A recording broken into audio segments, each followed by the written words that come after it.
Waalaikumsalam warahmatullahi wabarakatuh. Jalan-jalan ke pasar baru. Cakep. Jangan lupa beli sepatu. Cakep. Kalau kau cinta nabimu, kita sholawatan bareng yuk. Yo. Ya Rabbi bil Mustafa balligh maqasidana waghfir lana ma madha wasi'al karami. Hamdan wa syukran lillah, salatan wassalaman ala rasulillah, amma ba'd. Kepada dewan juri yang saya hormati serta teman-teman semua yang saya cintai dan yang saya banggakan. Pertama-tama, marilah kita panjatkan puja dan puji syukur atas kehadirat Allah Subhanahu wa taala yang telah memberikan kita nikmat yang tak terhingga, terutama nikmat iman dan nikmat Islam. Salawat serta salam semoga tetap tercurah limpah kepada junjungan kita, revolusi Islam sedunia, pendobrak kebatilan, penghancur kemungkaran. Siapa lagi kalau bukan Habibana wa Nabiyana wa Maulana Muhammad sallallahu alaihi wasallam. Sebelumnya, perkenalkan, nama saya Rahma Aprilia dari SD Negeri Kepala 07 akan membawakan pidato yang berjudul Dakwah Melalui Sosial Media. Teman-teman, mau tahu nggak? Mau tahu aja?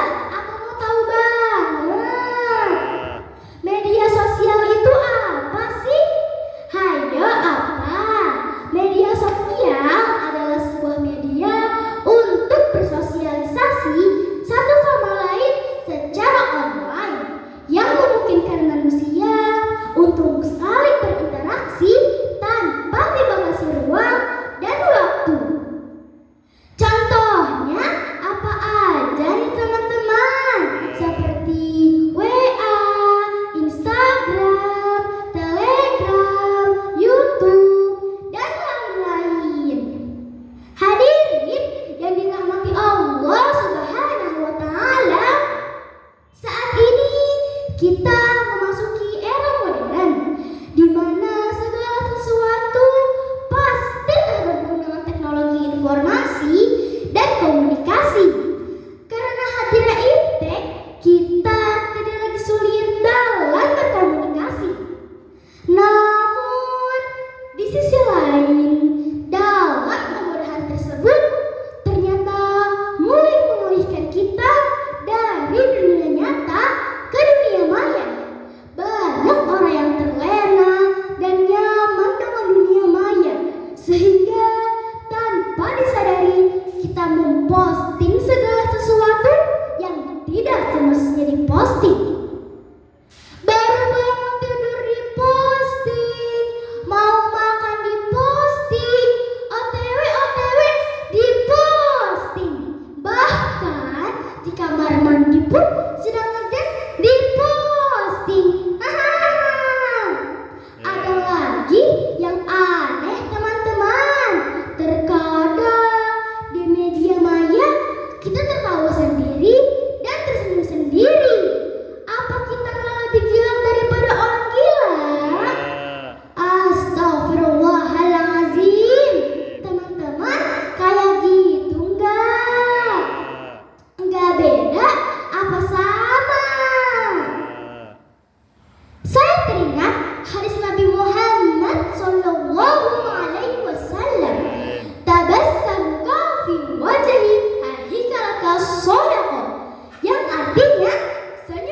begitupun sebaliknya. Hadirin yang dirahmati Allah Subhanahu wa taala, jika kita ingin melihat kemuliaannya seseorang, jangan dilihat karena banyak hartanya, tinggi jabatannya, tinggi pangkatnya, dan hebat bicaranya, serta ganteng, cantik parasnya. Sebab Nabi diturunkan ke dunia bukan untuk mengumpulkan harta, gila pangkat, gila kedudukan, tapi Nabi diturunkan ke dunia untuk menyempurnakan akhlak manusia, agar manusia memanusiakan manusia dan lebih beradab. Iya. Makanya kalau kata emak bapak saya dulu, jadilah anak yang berakhlak, Neng, biar orang-orang pada cinta dan nyaman di sisi kita. Jika kamu gak berakhlak, orang-orang pada kabur dan menjauh.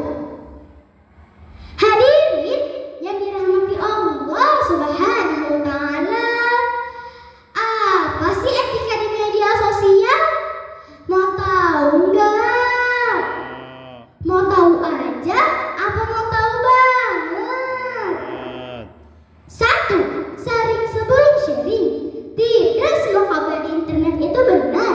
Sebelum kita mau share, pastikan keasliannya dan kebenarannya. Hal ini tertulis dalam surat Al-Hujurat ayat 6. A'udzu billahi minasyaitonir rajim. Bismillahirrahmanirrahim. Ya ayyuhallazina amanu in ja'akum fasiqun binaba'in fatabayyanu an tusibu qauman shadaqallahul azim. Yang artinya, wahai orang-orang yang beriman, jika seorang fasik datang kepadamu membawa berita penting, maka telitilah kebenarannya, agar kamu tidak mencelakakan suatu kaum karena ketidaktahuanmu, yang berakibat kamu menyesali perbuatanmu itu.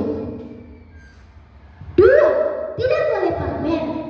Belakangan ini banyak sekali fenomena flexing, yaitu banyak orang yang senang memamerkan kemewahannya, kekayaannya, serta pamer jabatan. Saya teringat kisah Nabi Ibrahim dengan Raja Namrud, raja yang pamer dengan kemewahannya dan jabatannya. Pada akhirnya Raja Namrud mati karena seekor nyamuk masuk ke dalam hidungnya sampai berhari-hari. Ih, serem! Nyamuk masuk ke hidung. Jangankan masuk ke hidung, digigit aja kita kena penyakit malaria. Maka dari itu, jadi orang jangan suka pamer, pamer harta, pamer jabatan, pamer kemewahan. Betul. Tiga, tidak semua bisa diposting.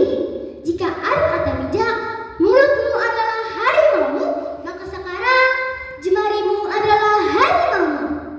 Dalam hadis tersebut menyebutkan bahwa Rasulullah Shallallahu Alaihi Wasallam bersabda, "Salamatul insani fi hifzil lisan." Artinya, keselamatan manusia tergantung pada kemampuannya menjaga lisan. Hadis riwayat Bukhari. Saya teringat kisah Luqmanul Hakim, kisah orang soleh. Ketika Luqman dipanggil oleh seorang raja ke istana, sang raja berkata, "Wahai Luqman, di samping istana ada beberapa domba. Tolong kau sembelih satu saja dan ambil bagian paling bersih dan kotor dari hewan tersebut." Luqman menjawab, "Wahai raja, ini domba yang sudah saya sembelih, dan ini bagian paling bersih dan kotor dari hewan tersebut." Raja menjawab, "Wahai Luqman,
Waalaikumsalam warahmatullahi wabarakatuh.